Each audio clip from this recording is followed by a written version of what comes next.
Bueno, muchas gracias por la presentación. Buenas tardes. Como la doctora ya lo decía, efectivamente la finalidad de esto, ¿verdad?, es que como médicos, ¿verdad?, aprendamos todos. Es importante durante la charla, si tienen alguna duda, yo no tengo problema en que me interrumpan, en que me pregunten, igual, ¿verdad?, si alguno quiere pues opinar algo, yo no tengo ningún inconveniente en que lo hagan. Vamos a iniciar.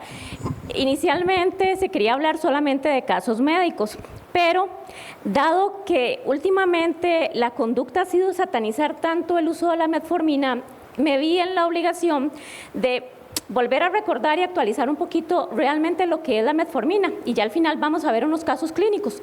Entonces, por eso decidí poner, ¿es la metformina para tratar solamente diabéticos? Mitos y verdades. ¿Okay?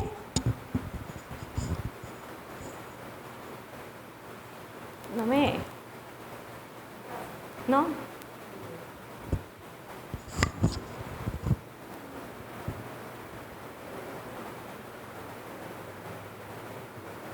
Un minutito aquí.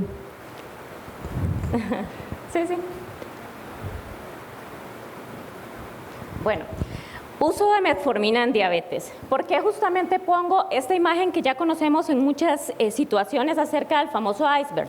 Bueno, básicamente porque la metformina siempre ha sido solamente ubicada para el manejo de la diabetes. Sin embargo, conforme el tiempo va pasando y estudios van saliendo, hemos podido determinar que hay otros usos muy importantes en los que podemos incluir la metformina en nuestros pacientes, ¿ok? Entonces, en este caso, ¿verdad?, vamos a tener claro que la metformina tiene muchos beneficios aparte del control de la diabetes. ¿Ok?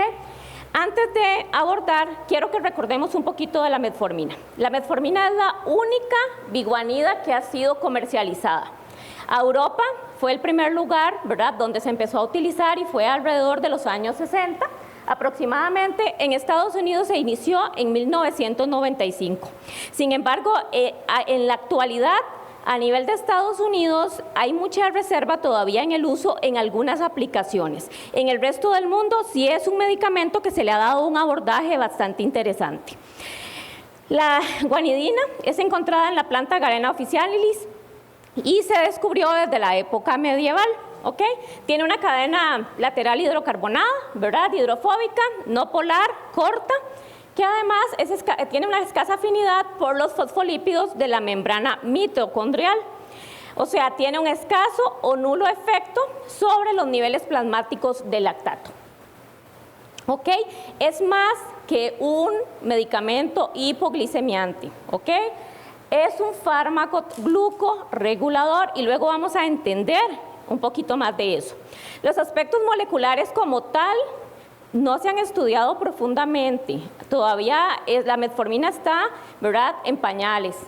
Dicho sea de paso, ¿verdad?, todavía hay muchos médicos, inclusive actualmente en la consulta, que lo están asociando para la curación del cáncer. Es muy común ver ahora, yo no sé si aquí a ustedes les pasa, pero en San José nos ha pasado, a mí inclusive me han llegado pacientes a decirme que sí es cierto que si yo les envío la metformina, les va a curar o les va a prevenir el cáncer.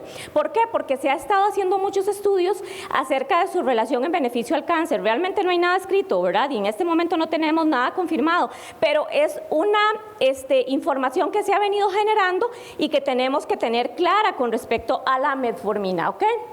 En la actualidad se considera el fármaco de elección para el tratamiento inicial en pacientes con diabetes tipo 2, con y sin exceso de peso, ¿ok? Un paciente no tiene que ser obeso para que decidamos iniciarle la metformina. Porque si es otra creencia, si mi paciente no es obeso, entonces no le voy a dar metformina porque no, ¿ok? No, eso no es cierto. La metformina es uno de los medicamentos que deberíamos tener como primera elección para el manejo de todo paciente que debute con un cuadro diabético, ¿ok? Su utilización puede ser como monoterapia o puede ser como terapia combinada. Podemos utilizarla con sulfonilureas, ¿verdad?, meglitinidas, las glitazonas y los inhibidores de la alfa-glucosidasas. Aquí en Costa Rica, pues difícilmente vamos a encontrar los inhibidores y las meglitinidas, es muy difícil. Más que todo encontramos en el mercado las sulfonilureas y las glitazonas, ¿verdad? Su efecto positivo en el control de la glicemia se ve complementado en el uso clínico por todas las acciones que ella tiene. Es importante aquí recordar algo. Ella evita la ganancia de peso, pero hay una diferencia que tenemos que tener muy clara. La metformina es un medicamento que podría producir pérdida de peso, pero no es un medicamento para perder peso. Y eso tenemos que tenerlo claro. He visto mucho el manejo de pacientes a los que les envían metformina para manejar peso. Realmente para manejar peso solo hay 5 medicamentos autorizados a nivel mundial. Ahora, que la metformina tiene efectos beneficiosos sobre ese paciente, no lo vamos a poner en duda. Pero nunca lo utilicen como primera opción en la terapia del manejo de la obesidad. ¿Ok? Evitan, bueno, ya eso lo dijo, perdón. La mejoría del perfil lipídico, yo creo que eso no lo tenemos en duda ninguno. Creo que todos hemos visto el beneficio que tiene sobre el manejo sobre el LDL. La metformina tiene beneficio en la disminución del LDL, entonces creo que por ahí no tenemos ninguno, ¿verdad? Nada que agregar. ¿Ok? Ya. Mecanismo para el efecto anti-hiperglucémico de la metformina. ¿Qué es lo que hace? Cuando nosotros le damos a un paciente la metformina, lo primero que va a hacer es suprimir la glucosa hepática, ¿ok? Va a producir incremento de la captación de la glucosa muscular mediada por la insulina. Además, va a incrementar la utilización de la glucosa intestinal. Y justamente esta razón es por la que muchos médicos tienen reservas para utilizarlo, ¿verdad? Porque ya como decía al inicio, se ha satanizado tanto el uso por los efectos que tiene y demás, ¿verdad? Y es que justamente por esto, al nivel de la absorción intestinal, puede tener algún impacto, que al final lo vamos a ver que eso puede pues, de alguna manera reversarse y demás, pero tiene una importante, ¿verdad?, funcionalidad a este nivel. Además va a incrementar la translocación de los transportadores de glucosa sensibles a insulina en la membrana celular, promoviendo sus propiedades. O sea, ¿qué hace? Transportar la glucosa. Eso es lo que va a hacer, ayudar transportando glucosa a nivel de nuestro cuerpo. ¿Ok? Reduce la producción de glucosa hepática. ¿Cómo se da ese mecanismo? Pues muy simple. Básicamente va a reducir la gluconeogénesis, potenciando el efecto de insulina e incrementando la actividad, ¿verdad?, de proteíncinasa de AMP, ¿verdad? Y la otra es la glucogenólisis reducida, o sea, reduce el efecto del glucagón, ¿verdad?, e impide el efecto de la glucosa 6-fosfatasa hepática. Creo que se ve, se pasó una, ¿no? No, sí, ok, ahí está. Ok, ¿cuál es el modo de acción? Bueno, básicamente lo vamos a hacer muy rápido, no los voy a aburrir con tanta información en esto, vamos a hacerlo rápidamente. Simplemente lo que hace es contrarrestar la resistencia a la insulina. ¿Por qué? Porque no estimula la secreción, ¿ok? Disminuye la hiperglicemia en ayuna y la postprandial en pacientes con diabetes tipo 2. En monoterapia, la metformina no produce hipoglicemia. ¿Ok? Y eso es muy importante que lo sepan. No le tengan miedo al uso de la metformina, no le digan al paciente, vea, cuidado porque le va a dar una hipoglicemia. La metformina no produce, sola no produce hipoglicemia. Combinada es otra historia. Pero nunca, ¿verdad?, le vayan a decir a su paciente que puede tener un bajo de azúcar por el uso de metformina, porque eso no es correcto. Y eso es algo, ¿verdad?, que hemos venido actualizando, porque era un mito antes. Antes todos nos decían, se le va a dar al paciente, tenga cuidado de las hipoglicemias que va a realizar, sobre todo nocturnas y demás, ¿ok? Esto ahora es un mito, ya esto sabemos que eso no ocurre. La acción antidiabética de la metformina requiere algo de insulina circulante, ¿ok? Ella necesita, cuando la damos, necesita insulina circulante para poder tener una mejor acción. No causa ganancia de peso, ¿ok? Más bien al contrario, repito, puede generar una pequeña pérdida de peso. Aquí, ¿cuántos han más o menos han tenido como la posibilidad de dar seguimiento al paciente para saber cuántos kilos pierde un paciente cuando se inicia una terapia con metformina? ¿Alguno tiene una idea o se ha puesto a analizar cuando inician a un paciente, cuántos kilos pierde ese paciente y en cuánto tiempo pierde ese paciente los kilos por efecto secundario? Doctora, tal vez, ¿usted? La veo muy...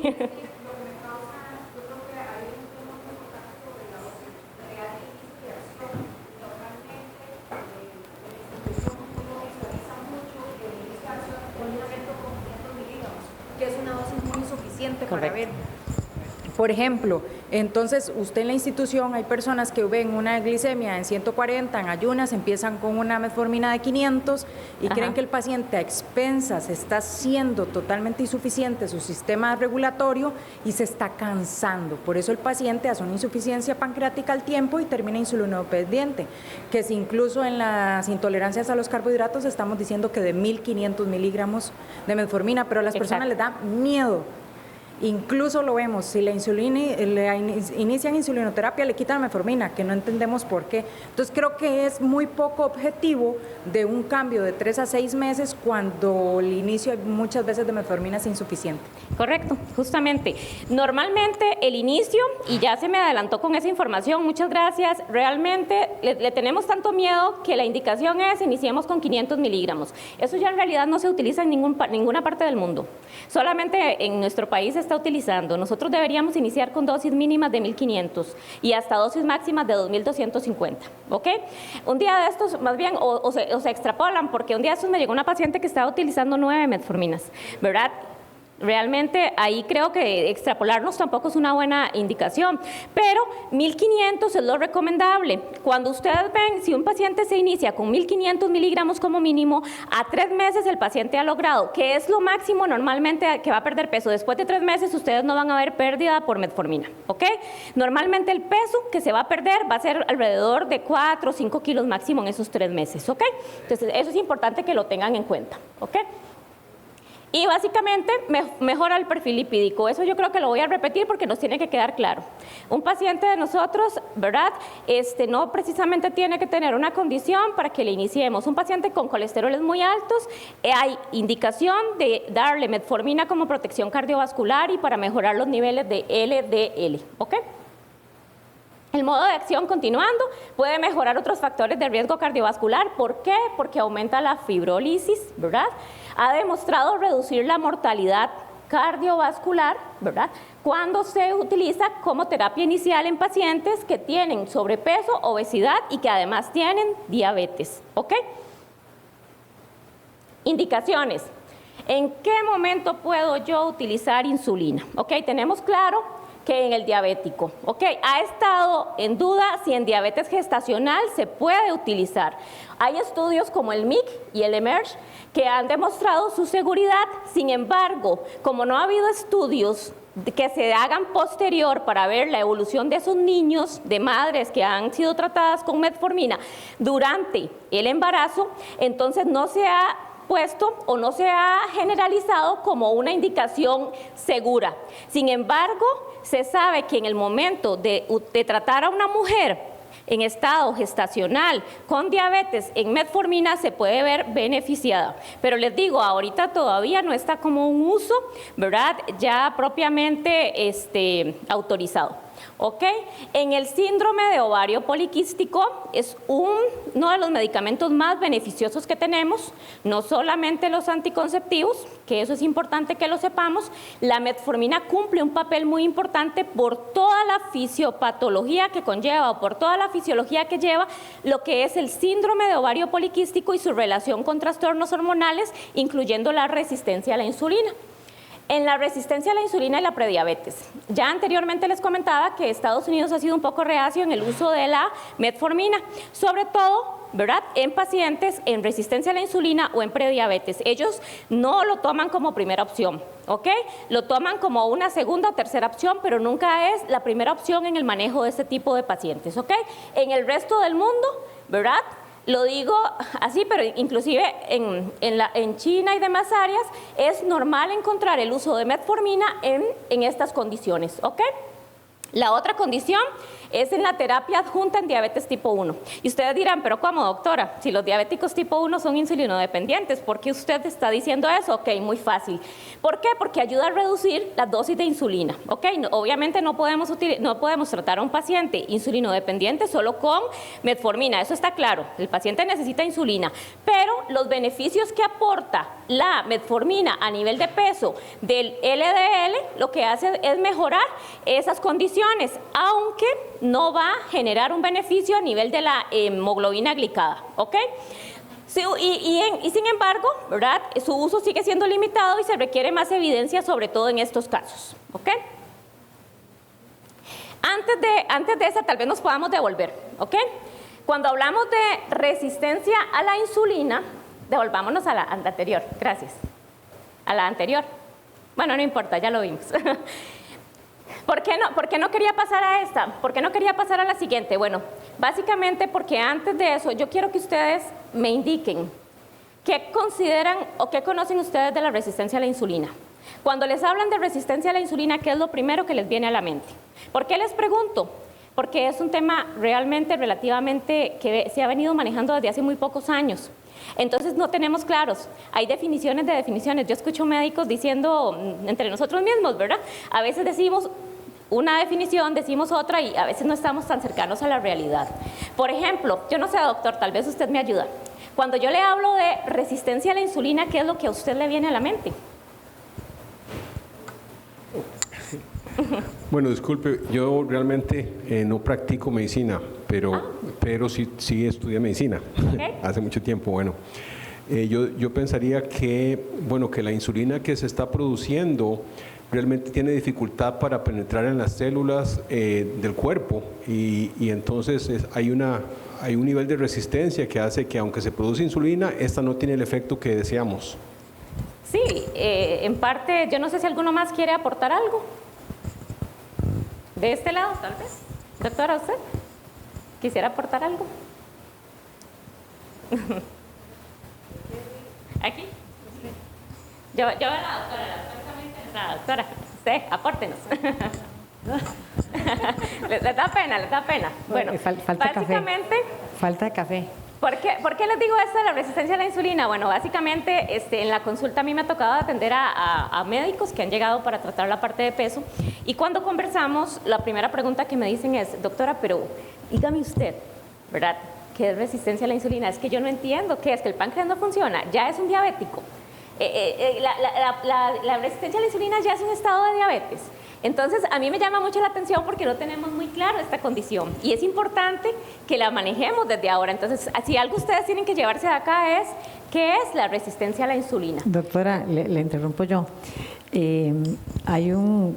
Yo pienso que nosotros no tenemos, quizás no se usa como algo frecuente el mandar un índice de HOMA al paciente.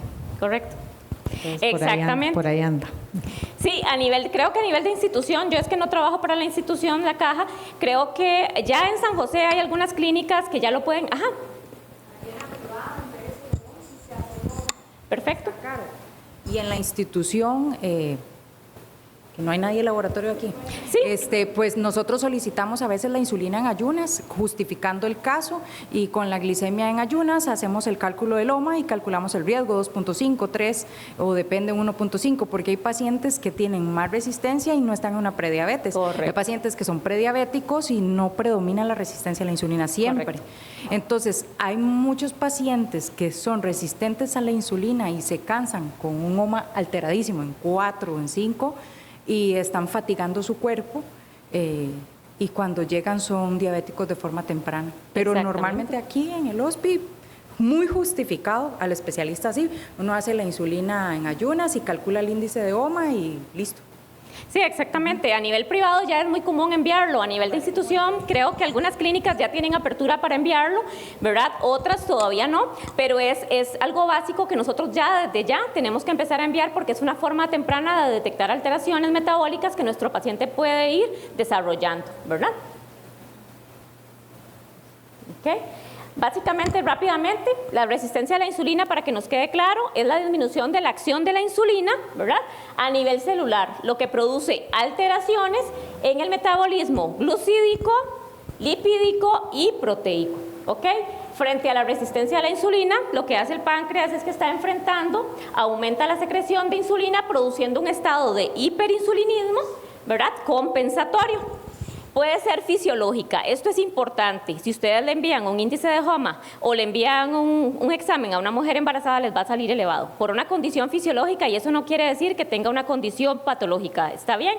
Igual en el adulto mayor o en la pubertad. Entonces, en esas condiciones o en esas etapas de la vida tenemos que tener cuidado. No podemos irnos de una vez a medicar o a tratar a un paciente que se encuentra en esas etapas de la vida porque no precisamente está entrando en un proceso de falla, ¿verdad? Está fuertemente relacionada con la obesidad, ¿verdad? Especialmente de predominio abdominal, al sedentarismo y dietas poco saludables, ¿ok? La resistencia a la insulina participa en la fisiopatología de la diabetes mellitus tipo 2, también en la dislipidemia aterogénica, ¿ok? O sea, en colesteroles bajos, hipertrigliceridemia y las partículas de colesterol LDL pequeñas y densas, en la hipertensión arterial esencial, en el síndrome de ovario poliquístico, además en la enfermedad por hígado graso no alcohólico, ¿verdad? Que ahora es un boom, creo que ahora es otro tema que también es un boom en nuestro entorno. A través del síndrome metabólico y el estado proinflamatorio generado por adipoquinas, aumenta el riesgo cardiovascular, entonces tiene una relación importante con el riesgo a desarrollar o a evolucionar a enfermedad cardiovascular, ¿verdad? De tipo isquémica y demás. Con respecto al síndrome de ovario poliquístico, la asociación es muy frecuente. Normalmente se dice que de cada 10 mujeres que tienen síndrome de ovario poliquístico, un 8 de cada 10 tienen resistencia a la insulina, ¿ok? El ovario poliquístico nunca lo pasen como algo, como se hacía antes, eso es normal, tranquila, eso no es nada. No, ovario poliquístico trátenlo. Desde el primer momento trátenlo, y les digo, no solamente con los anticonceptivos orales, hay medicaciones porque el ovario poliquístico no es tan inofensivo como nosotros pensamos, ¿ok? Entonces, eso es importante. Y otra cosa importante, la resistencia a la insulina no es lo mismo que diabetes ni que síndrome metabólico, ¿ok? ¿Cómo se calcula el índice de HOMA? ¿O cómo sabemos si un paciente tiene resistencia a la insulina? Bueno, simple, hay una fórmula. ¿Cuál es la fórmula? Bueno, eso se llama el índice de HOMA. Se hace pidiendo al paciente una glicemia en ayunas, que se va a multiplicar, también se le pide una insulina en ayunas, perdón, esa glicemia se multiplica por esa insulina en ayunas y se divide entre 405, ¿ok? En esto hay una variación, ese resultado debería darnos menos de 3. Menos de 3 es como la media que se utiliza sobre todo la Asociación Americana de Endocrinología recomienda que más de 3 ya se considera un paciente con resistencia a la insulina, pero aquí inclusive hay laboratorios en Costa Rica que reportan hasta 2.5 y nos dicen que un paciente con más de 2.5 ya se considera resistente a la insulina. Entonces, dependiendo de, ¿verdad? Ustedes tienen que estar informados de cuál es el proceso por el que el laboratorio está valorando, ¿verdad? O si ustedes lo sacan, tomen como media normalmente 3. Idealmente debe estar en menos de 3. Algunos médicos recomiendan que ya, de verdad, a partir de 2.5 mejor tratar al paciente. Idealmente tratarlo porque es un paciente que normalmente va a evolucionar, ¿verdad? Con respecto al tiempo y pues la respuesta al final va a terminar desarrollando alguna condición asociada, ¿verdad? Conceptos básicos a nivel de la población, es una condición fisiopatológica, no es una enfermedad, es sumamente prevalente, por lo que no debemos sobreactuar en su presencia, ¿verdad? En embarazo, vuelvo a repetir esto es importante porque se nos olvida, ¿verdad? A veces se nos olvida que embarazo, pubertad de adultos mayores podrían normalmente elevarse esos niveles tanto de glicemia en ayunas como de insulina en ayunas. Se asocia a la aparición de varias patologías cardiometabólicas. Su pesquisa, o sea, en todo paciente que a ustedes les llegue con factores de riesgo como obesidad, acantosis nigricans, hipertensión, dislipidemia y enfermedad hepática, ¿verdad? No alcohólica, del hígado graso no alcohólico, estamos todos los médicos en obligación de enviar un índice de HOMA, ¿ok? Y este paciente, y si no tienen cómo enviarlo, o sea, nada va a pasar con que le inicien una terapia de metformina. va a ser más beneficio para el paciente que un perjuicio, ¿ok? Entonces, si un paciente les llega así, ustedes como médicos, ¿verdad?, preventivos, de una vez deberían tratar a ese paciente y no iniciarlo con 500. Pueden irse a 1000 como mínimo, 1500, sin miedo, no va a pasar nada. Si hay efectos que luego los vamos a ver, hay cómo reversarlos, hay cómo mejorarlos. Pero el paciente, ¿verdad?, podemos prevenirle un montón de complicaciones si actuamos de una manera segura y adecuada, ¿ok? Y su diagnóstico va a ser básicamente por las manifestaciones y básicamente por los laboratorios, ¿ok? Un paciente con acantosis nigricans, pónganle la firma que de un 99% les va a salir con un índice de resistencia a la insulina elevado, ¿ok? Hablando de la metformina, usos investigacionales, eso se los puse como una reseña básicamente, lo que les decía. Se ha visto, ahorita en este momento hay estudios para ver si la metformina tiene un impacto en la prevención del cáncer, todavía no hay nada concluyente, entonces no lo recomendemos para tratar cáncer porque ahorita ni siquiera tenemos seguridad si funciona o no. En el síndrome de Lee también se ha estado viendo que es una condición asociada por una condición genética asociada al cáncer, ¿verdad? Estas dos están en estudio. Estas apenas están en pañales, no sabemos si las tienen, ¿ok? No sabemos si va a ser una indicación o no en este momento. La protección renal, ok. Sí hay estudios que sugieren beneficios en la preservación de la función renal y la reducción de eventos cardiovasculares, pero sobre todo en pacientes con enfermedad renal, ¿verdad? Ya enfermedad renal crónica, ¿ok? En la enfermedad de Alzheimer se dice que la capacidad de mejorar la función cognitiva que la metformina podría producir y reduce la acumulación de proteínas como los amiloides y las proteínas tau, ¿verdad? En la enfermedad hepática, ¿verdad? Yo creo que eso ya nos queda como de lo que venimos hablando. Y en el envejecimiento saludable. Vieron que aquí hay, yo no sé, yo creo que vi no sé cuántos estudios, les puedo decir, acerca de lo que le están relacionando con la esperanza de vida, que habla de la metformina en relación a una mejoría en la esperanza de vida, ¿verdad? Y hay cualquier cantidad de estudios, pero ninguno ha sido concluyente. Entonces, para mejorar la calidad de vida o la esperanza de vida, pues no es una opción. Todo esto está en pañales y estamos en espera de ver en qué se resuelve, ¿ok? Efectos esperados de la insulina, ¿ok? En el caso cuando la utilizamos en resistencia a la insulina, ¿qué es lo que yo espero que ocurra? Bueno, que suprima la producción de glucosa hepática y aumente la captación muscular. Por eso es que va a mejorar, ¿verdad?, la resistencia a la insulina. En el caso de la hiperinsulinemia, lo que va a hacer es reducir la hiperinsulinemia en ayuno, ¿ok? En el caso de obesidad abdominal, estiliza por la que hablábamos, ¿verdad? Es un efecto indirecto de pérdida de peso, ¿verdad? Y entonces el paciente, normalmente la grasa visceral y demás se ve disminuida. En el caso de la intolerancia a la glucosa, en la evolución hacia la diabetes se ve una reducción de la misma porque mejora el control glucémico, ¿ok? En la dislipidemia, porque mejora el perfil lipídico, disminuye el LDL. En aterosclerosis, hay evidencia de actividad antiaterogénica en estudios preclínicos y menores tasas de eventos cardiovasculares en estudios clínicos, ¿ok? En hipertensión, no, en hipertensión pues realmente tratar a un paciente, y lo digo porque se da, ¿verdad? Hubo un boom en algún momento en que no le mandaban tratamientos antihipertensivos al paciente y le mandaban metformina pensando que como mejoraba mejoraba, ¿cómo se llama?, la parte cardiovascular, que entonces el paciente iba a mejorar la hipertensión. No, eso no, o sea, una cosa está clara, como coayudante se puede enviar, pero no, el paciente hipertenso tiene que tener su tratamiento de hipertensión y podemos agregar la metformina como un coayudante, pero no como un tratamiento como tal, ¿ok? Y en los estados procoagulantes, tiene una actividad antitrombótica, entonces disminuye lo que es el PAI1, el fibrinógeno y la agregación plaquetaria, ¿ok? Efectos farmacológicos, ¿ok? La biodisponibilidad, el 50 al 60% es absorbido en el intestino delgado. El tiempo estimado de concentración máxima plasmática es de 0.9 a 2.6 horas estándar. Y en el caso de las presentaciones XR, de 4 a 8 horas de biodisponibilidad, ¿ok?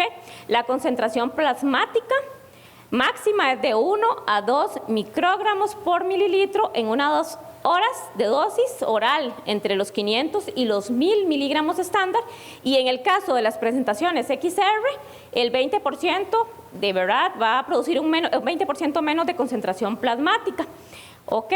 La vida media de eliminación es menos de 6 horas, ¿verdad? La eliminación, el 90% de la eliminación, o sea, del 90% del absorbido es eliminado por la orina en 24 horas, ¿ok? El patrón multiexpuncional involucrado, ¿verdad? Lo que hace es involucrar la filtración glomerular y la secreción tubular. A nivel de la distribución celular, en la mayoría de los tejidos en concentraciones similares a aquellos en plasma periférico, y es importante que sepan que la metformina la encontramos en concentraciones altas normalmente en riñón e hígado, por eso muchos lo relacionan con daño renal y que ha salido una moda de que daña los riñones y todo eso, porque hay concentraciones altas, pero eso no significa que el paciente, ¿verdad?, va a verse comprometido por la concentración, ¿ok? Sin embargo, las concentraciones más altas que se han podido identificar son en glándulas salivales y en la pared intestinal, ¿ok? Uso clínico, ¿en qué lo vamos a usar? Ok, básicamente en monoterapia, las indicaciones son en monoterapia o en combinación con otros agentes, ¿verdad? Inclusive lo podemos combinar con la insulina en los diabéticos. ¿En cuántas dosis? Pues hay de 500, 750, 850 y 1000 miligramos. Las presentaciones estándar.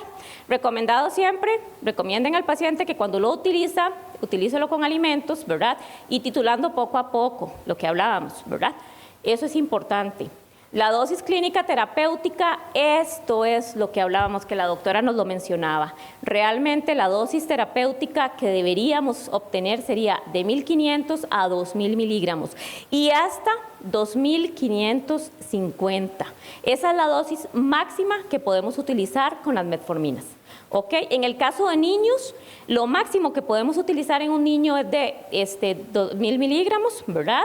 Y las diferentes presentaciones, pero en el caso de los niños que son más sensibles se recomiendan iniciarlo poscena y se aumenta gradualmente.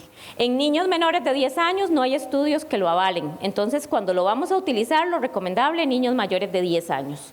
¿Cuándo se contraindica? En insuficiencia hepática, respiratoria, cardíaca y renal, cualquier condición de hipoxia, infecciones severas, en abuso de alcohol, acidosis, ¿verdad?, láctica, en el embarazo, por lo que les decía anteriormente, no hay estudios todavía que nos digan que no hay un compromiso cuando los niños ya nacen, ¿verdad? Y se debe descontinuar, que esto es algo muy importante y que no tomamos en cuenta. Se recomienda, por la recarga que se hace a nivel renal, se recomienda que cuando a un paciente le mandamos a hacer un estudio con contraste IV, le pidamos que suspenda la metformina. Por lo menos se recomienda 3 días antes, ¿ok? Entonces, eso tenemos que tenerlo en cuenta. Los efectos colaterales esperados. Recuerden que la metformina, a pesar de que es un medicamento tan utilizado, ¿verdad?, puede tener una alteración a nivel de la vitamina B12 y el ácido fólico. Entonces tenemos que tener mucho ojo, sobre todo en pacientes adultos mayores. Deberíamos estar monitoreando constantemente, ¿verdad?, estos parámetros para asegurarnos de que no entran en un proceso, ¿verdad?, de déficit, ¿ok? Y se recomienda el uso normalmente de las presentaciones de liberación prolongada. ¿Por qué? Bueno, porque son normalmente las que, por ser liberación prolongada, los efectos son menos, ¿verdad?, menos activos en el paciente, ¿ok? O son más lentos a la hora de la presentación. Las reacciones adversas, ¿verdad?, les decía hipoglicemia, pero cuando se combina con otros antidiabéticos, sola no produce ese tipo de condición.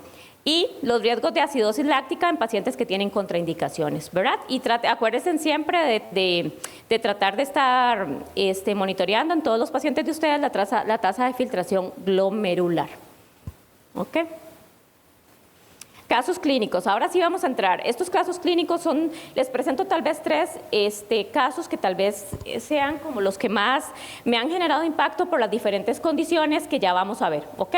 El primer caso que les voy a presentar es doña Giselle. Doña Giselle es una paciente mía, ella es de Punta Arenas. Doña Giselle, yo la vi en julio del 2024, es una femenina de 53 años, ama de casa, casada, vecina de Punta Arenas, como les decía.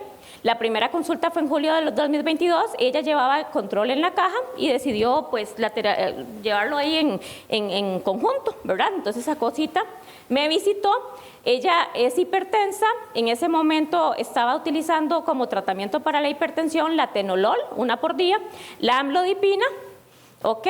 Y la amlodipina 2 veces al día. Para la dislipidemia tomaba lovastatina 2 veces al día y tiene un tumor en el miembro inferior izquierdo ulcerado. La etiología de ese tumor no se conoce, ¿ok? Ese tumor pesa aproximadamente 25 kilogramos, ¿verdad? Y el asunto de por qué ella decidió consultar es porque necesita bajar de peso para poder ser una persona, para ser electiva para una cirugía. El cirujano no la piensa operar hasta que ella no bajara de peso. Cuando ella llega a la consulta, gastritis, tratamiento, la famotidina 80 miligramos se estaba utilizando, de ahí tuvimos que hacer un cambio, ¿verdad? Estaba trabajando, la famotidina 80, y en el trastorno depresivo estaba con fluoxetina y con amitriptilina, ¿verdad? Creo que esos tratamientos han también estado en mucho controversia, el uso del medicamento. A nivel de antecedentes personales no patológicos no tiene, alergias niega, en antecedentes quirúrgicos 2 cesáreas y una salping, y vamos a ver, y la fecha de la última regla fue hace 5 años, con un PAP normal hacía 1 año. Ok, podemos pasar a la siguiente. El examen físico, esa es la foto del tumor, esto que ven aquí es la pierna, esto es el tumor de ella. Estas fotos de los pacientes son con autorización de los pacientes, ¿ok? Ella ingresa con andadera. Ella no se moviliza sola, no se movilizaba sola, una evidente disnea por esfuerzo al caminar, la presión arterial en ese momento 130/80, frecuencia cardíaca 58, la temperatura bien. La estatura, 1,57 m, un índice de masa corporal pues realmente bastante alto, era sinceramente más de 60. Ok, el peso 184 kilogramos, requirió ayuda para pesarse, no tenía estabilidad. A la hora de colocarla en el InBody, pues fue realmente difícil porque ella no tenía estabilidad, ok. La glicemia en ese momento, ¿verdad? Estaba en 136 a las 10 de la mañana, una postpandreal, ok. Y saturaba en 96%. Al examen físico en general, aparte del tumor y lo demás, todo normal. Encontramos acantosis nigricans, ¿verdad? Tanto en la región axilar como inguinal. Y se observa la gran masa. Y como les decía, el cirujano dijo, no la voy a apurar si ella no baja de peso. ¿Ok? Pasamos al siguiente. Entre las indicaciones médicas, en la primera cita yo le envié laboratorios y gabinete, le pedí un control de la presión por 10 días, ingesta de líquidos, no tomaba nada de agua a pesar de vivir en una zona caliente, ¿verdad? La recomendación alimentaria, y en este caso ustedes recomendarían ejercicio. ¿Ustedes le hubieran dicho a ella que hiciera ejercicio? Idealmente sí, sin embargo no podía hacerlo. Entonces ahí, por eso lo ponía en signos de pregunta, porque realmente tenía mucha limitación. Entonces mandarlo a hacer ejercicio, pues en estos casos uno dice, pues riesgo-beneficio, ¿qué hago? Pues no, ¿verdad? Entonces en este caso ella, estamos en ese proceso, ¿verdad? Ok, en los resultados tenía los exámenes, ¿verdad?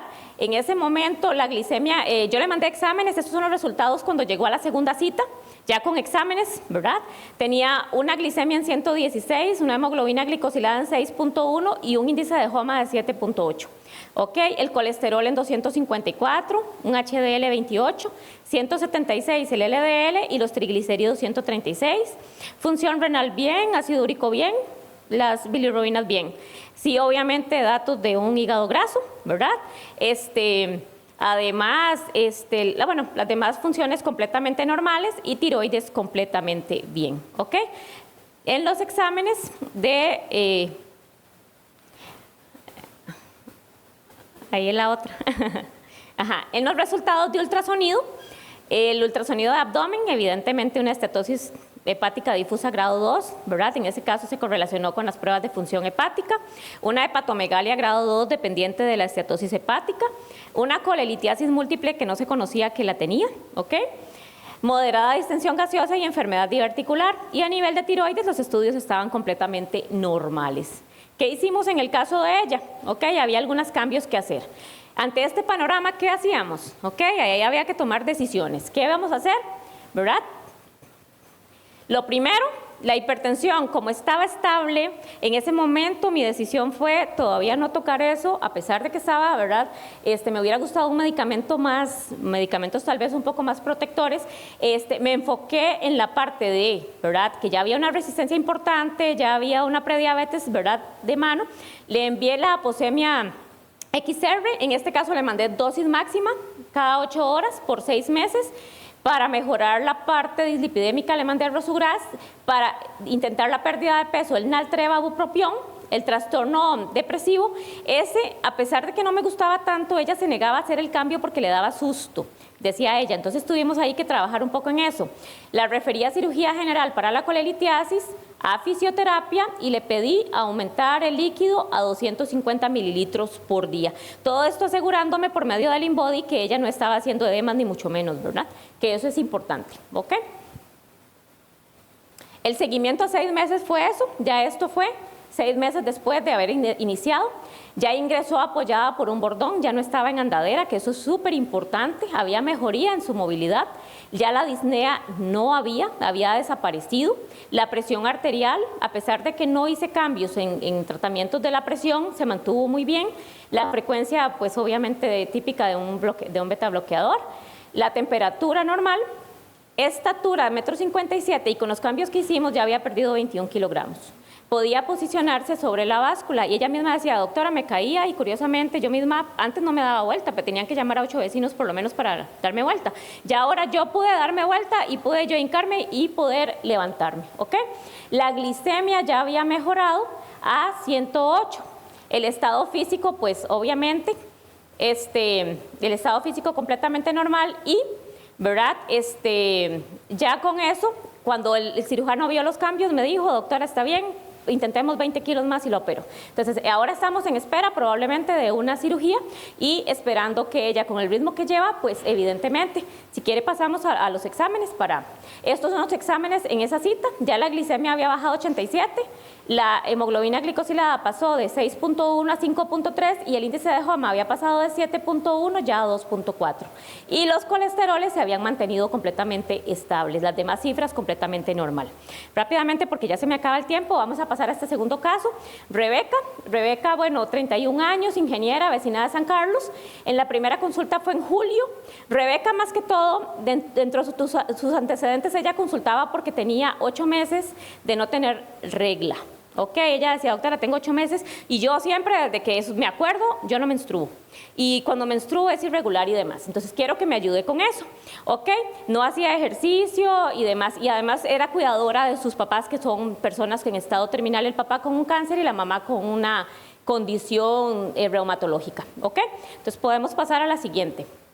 Acantosis nígricas en el examen físico, la estatura 1,68 m, un peso de 102 kilogramos y el índice de 36. La circunferencia 101, la glicemia en ese momento a las 9 de la mañana postpandrial era 146. ¿Ok? Y aparte de lo demás, encontramos acantosis nigricans, hirsutismo y acné leve. Ok, ¿qué hicimos? Laboratorios, gabinete, cita en un mes, ejercicio, la mandé a hacer ejercicio 150 minutos por semana. Como no hacía ejercicio, le pedí que iniciara caminando por 5 días a la semana, empezara a tomar agua y le inicié de una vez una aposemia 750 miligramos, no me iba a esperar al resultado de los exámenes para iniciar este caso, ¿verdad? En este caso, la glicemia cuando llegó con exámenes, al mes siguiente, el índice de HOMA era 3.99, la hemoglobina glicosilada 5.7 y los colesteroles, pues obviamente una dislipidemia ahí que teníamos que manejar. Y, ¿verdad? Hay un dato sugestivo levemente de un probable esteatosis hepática leve con tiroides completamente normal. ¿Ok? Pasamos. En los ultrasonidos, el de abdomen, esteatosis hepática grado 1, hepatomegalia leve, típica de la esteatosis, la poliquistosis ovárica, pero en la tiroides se encontró un nódulo que hubo que ser biopsiado y además una tiroiditis crónica de Hashimoto. Le mandé exámenes de sangre, ¿verdad? Le mandé para controles, por favor, si lo pasamos al siguiente. El manejo médico fue le inicié aposemia cada 12 horas, Rosugras, 20 miligramos por noche, 6 meses, ejercicio, natación, zumba, incrementar el consumo de agua, las citas mensuales, control con nutrición, el BAF de tiroides, Y a pesar de que me indicaba que por el tratamiento de la primera le había dado un poquito de problema gástrico, le indiqué probióticos para ver cómo evolucionaba. Y el seguimiento a los 4 meses fue el siguiente. Inició, ¿verdad?, entró normal, la presión estaba súper bien, el peso de 93 kilogramos, había perdido 9 kilogramos, la glicemia había mejorado 91 y la saturación completamente normal. Examen físico, había disminución del acné, disminución de la acantosis, pero ella lo que me decía es, doctora, ante todos los cambios, lo que yo estoy más contenta es que yo ya veo mi regla. Yo nunca he visto una mujer tan contenta por tener regla, pero ella estaba contenta. Y la verdad me hizo gracia, pero si ella estaba bien, perfecto. Los resultados ya, a ese momento, ya la glicemia había mejorado 88, ¿verdad? Con el cambio a la aposemia cada 12. El índice de HOMA ya había bajado a 1.9, inicialmente estaba en 3.99, y la hemoglobina glicosilada estaba en 1. El colesterol había mejorado considerablemente junto con la parte dislipidémica y lo demás, ¿ok? La BAF de tiroides salió negativa, pero como los anticuerpos antitiroideos salieron tan alterados, ¿verdad? Bueno, alterados, decidí mejor complementar con un gamma tiroideo y pues no jugármela, sinceramente, para definir cómo estaba. Y último caso, Marco Vinicio. Marco Vinicio es un caso de un señor de 55 años, soltero administrador, vecino de Grecia, hipertenso en tratamiento con 5 miligramos de alnodipina al día, diabético ya con tratamiento 500 miligramos por día, y dislipidemia en tratamiento con lovastatina. Ok, lo demás realmente negativo, H social, en antecedentes quirúrgicos tenía una cirugía lumbar por hernia, hacía 10 meses, hernias inguinales, una fractura de tibia y peroné y apendicitis hace 20 años, no realiza ejercicios por la misma indicación de la cirugía y tiene una dieta alta en carbohidratos y le gustaba tomarse una Coca-Cola, 1 litro de Coca-Cola al día. Él ingresó caminando sin problema. Cuando hicimos el examen, la glicemia estaba en 346, obviamente, ¿verdad? Creo que un diabético con 500 se queda un poco corto, ¿verdad? Y al examen físico tenía una limitación al subir a la camilla, acantosis nígrica de cuello y las axilas, micosis interdigitales y demás, y enfermedad venosa CEAP1, que en realidad no es nada llamativo. Él me trajo ese día a laboratorios. La hemoglobina glicosilada en ese momento estaba en 7.1 y él trajo el historial del 30 de mayo, este era la hemoglobina, yo lo vi a él en septiembre y el de julio, ¿verdad?, iba en 8.2. Cuando él me llegó no teníamos actualizado, entonces le pedí, si gusta pasamos, le pedí una hemoglobina actualizada al gabinete, una referencia a fisioterapia, soporte nutricional, le inicié empaglifosina, le suspendí la metformina de la caja ya que él me decía que le producía mucho dolor abdominal y diarrea, le suspendí la lovastatina, le inicié Brosugras, le di cita en 1 mes y el registro de glicemias, ¿ok? Pasamos. ¿Ok? El control al mes, ¿verdad? Había subido 2 kilos, se portó mal. La glicemia se mantuvo en 2.45 solo con la empaglifosina. Yo le dije, tenemos que hacer algo, si no insulina. Dijo, insulina no, y ya la hemoglobina glicosilada estaba en 10. Vive con la madre, padece Alzheimer, y entonces él pasaba como un poco, ¿verdad?, incómodo por eso. La indicación médica, le dejé la empaglifosina, pero le asocié la aposemia XR 750. Rosugras, para el trastorno depresivo le puse Amdescan. Cita en 1 mes, monitoreo de glicemias, pero le pedí que fuera con el freestyle porque no era tan responsable a la hora de mandarme los reportes y que continuara con fisioterapia y la dieta, ¿ok? Y la evolución de él fue la siguiente.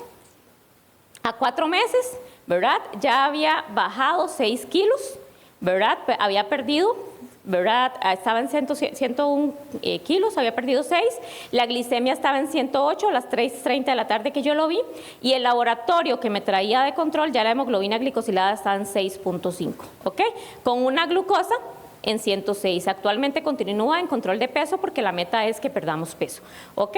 Y las conclusiones, la metformina es un medicamento seguro que se puede utilizar en diferentes condiciones, no solo en diabetes, no es un medicamento para perder peso, ¿ok? No produce daño renal ni hepático. Ante la presencia del efecto gastrointestinal se puede mejorar síntomas con medicamentos para tal fin. El uso de probióticos ayuda muchísimo en esto. La presentación XR es la mejor tolerada por su liberación controlada, sobre todo si la inician de noche. En realidad sí hay un beneficio cuando lo inician de noche. No es un medicamento para curar el cáncer y es verdadero que disminuye el riesgo cardiometabólico, ¿ok? Básicamente. Y ese es mi hijo. Ese es el amor, lo tenía que poner ahí. Entonces, disculpen que me extendí un poquito. Yo no sé si... No, muchas gracias, doctora, muy amable. Para efectos del tiempo, no tenemos tiempito para preguntas, pero no sé si usted nos quiere dar algún contacto, doctora. Sí, claro. Que pongamos algún correo. Directamente, yo no tengo problema. El